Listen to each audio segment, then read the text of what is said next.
бо истифода аз боду ҳавои мусоид имрӯзҳо дар ҷамоатҳои деҳоти ноҳияи ҷалолиддини балхӣ деҳқонон кишти картошкаи барвақтиро вусъат бахшида тасмим гирифтанд ки то муҳлати муайян гардида дурнамои ин маҳсулоти аввалияро бар зиёд иҷро намоянд. бинобар маълумоти раёсати кишоварзии ноҳия дар мавсими имсола дар хоҷагиҳои ҷамъиятиву кооперативҳои истеҳсолӣ дар майдони 362 гектар кишти картошкаи барвақтӣ пешбинӣ гардида то имрӯз дурнамои он беш аз 100 гектар иҷро гардидааст. бо ин мақсад имрӯзҳо дар ҷамоатҳои деҳоти ноҳия бо иштироки олимони соҳаи кишоварзӣ машваратҳои кушоди саҳроӣ ташкил ва гузаронида мешавад ки мутахассисон оид ба хусусиятҳои кишти ин маҳсулот ва омилҳои рӯёнидани ҳосили фаровон ба хоҷагидорон маслиҳатҳои судбанд медиҳанд. мавриди зикр аст ки истифодаи самараноки замин ва усулҳои муосири кишту кори маҳсулоти кишоварзӣ аз омилҳои муҳими фаровонии ҳосилнокӣ ва рушди соҳаи кишоварзӣ арзёбӣ мегардад.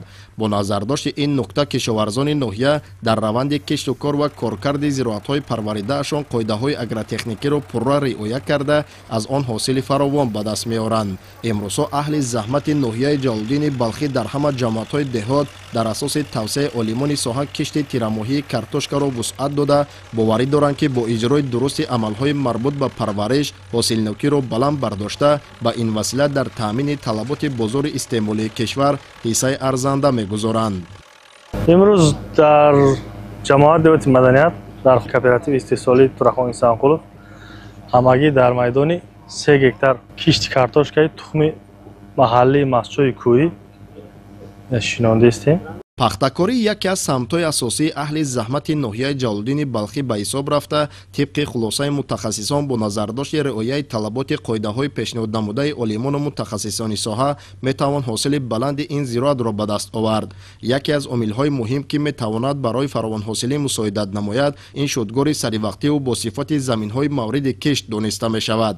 бо ин мақсад имрӯзҳо дар ҳама ҷамоатҳои деҳоти ноҳияи ҷалолиддини балхӣ хоҷагидорон заминҳои пахтазоро аз ғузапоя тоза карда шудгори онро тариқи техникаҳои тасмачарх анҷом дода истодаанд.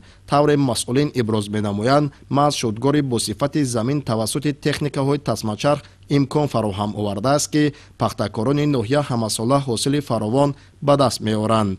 имрӯзҳо бо фарор расидани мавсими кабудизоркунӣ ва ниҳолшинонӣ дар доираи нақша чорабиниҳо бахшида ба ҷашни 35-солагии истиқлолияти давлатии ҷумҳурии Тоҷикистон дар ноҳияи ҷалолиддини балхӣ корҳои ободониву сабзкорӣ низ вусъати тоза мегирад. бо мақсади ба диёри ҳамеша сабз табдил додани ҳукумати ҷумҳурии Тоҷикистон барномаву стратегияҳои зарурӣ таҳризӣ намуда дар асоси он дар шаҳру ноҳияҳои вилоят корҳои ободониву кабудизоркунӣ бо маром ҷараён дорад. дар ин замина бо иқдоми мақомоти иҷроияи ҳокимияти давлатии ноҳия кормандони касбу кори гуногун ва сокинон дар ҳамбастагӣ ба ҳашари ободонӣ баромада дар анҷоми амалҳои поккориву гулу ниҳолшинонӣ саҳм гузоштанд. дар тадбири имрӯза шинонидани ниҳолон тибқи тавсеяи мутахассисон ба роҳ монда шуд ки баҳри дар оянда хуб нашъонамо гирифтани он қоидаҳои зарурии ниҳолшинонӣ риоя гардед. мутахассисон иброз намуданд ки ҳар ниҳоли дарахти ороишиву сояфкан ки дар минтақаҳои гуногуни мамлакат шинонида мешаванд бояд ба шароити табиӣ ва иқлими он мавзеъ мутобиқ бошанд. саҳмгузоро қатъи 250 ниҳоли сӯзанбара шинонда истодем. 2 километр раҳ санг рехтем, 2 километри дига избросоро тоза кардем, як пули роҳ сохтем ҳама каса. иншоалло бо ба хизмат ҳастем. мо омадагии наврӯзам ҳама каса тайёрӣ дида истодем. сокинон нас ҳамаҳошон ободида дастгирӣ карда истен.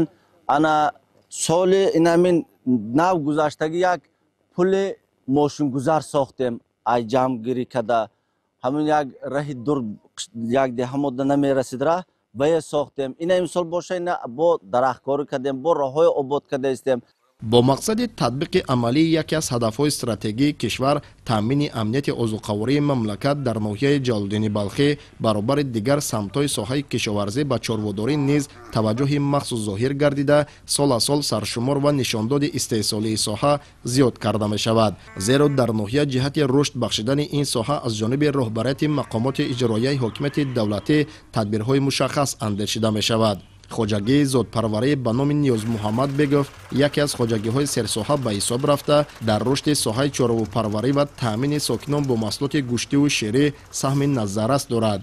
айни замон саршумури чорвои калони шохдори зоди шведи зебомонанд дар хоҷагии мазкур 404 сарро ташкил дода, масъулин ҷиҳати таъмини хӯроки дурушт ва бемушкилӣ паси сар намудани давраи зимистон қаблан чораҳои зарурӣ андешида ба миқдори 850 тонна тарбеда, 420 тонна силоси макка, 150 тонн хӯроки дурушт ва консентратӣ ба қадри зарурӣ захира карда шудааст. захираи хӯроки чорво имсол тайёр кардем барои солҳои 2024-25. сенажи тарбеда 850 тонн, силоси макка 420 тонн, каҳи гандум 105 тонн, бедаи қоқ 35 тонн, ки нисбати соли гузашта ҳамаш зиёдтар мебошад. масъулини хоҷагии зодпарварӣ ба номи Ниёз Муҳаммадбегови ноҳияи Ҷалолиддини Балхӣ ҳамасола баҳри бемушкилӣ паси сар кардани давраи зимистон маводи хӯрокаи чорворо бар зиёд захира менамоянд. тибқи иттилоъ, имсол аз шумори умумии чорвои мавҷуда, аҳли заҳмати хоҷагӣ ният доранд ки 75 сар насли хушзод ба даст оварда саршуморро зиёд намоянд. мавриди зикр аст ки шири дар хоҷагии мазкур истеҳсолшуда ба коргоҳҳои коркарди маҳсулоти ширии ноҳия дастрас карда мешавад. роҳбарияти хоҷагӣ иқдом гирифтааст ки аз ҳисоби зиёд намудани саршумури чорво оянда ҳарчи бештар дар фаровонии бозори истеъмолӣ саҳми арзанда гузоранд. худойдоди раҷаб, абдурозиқи раҳмон, улуғбеки карим, ноҳияи Ҷалолиддини Балхӣ барои барномаи ахбор.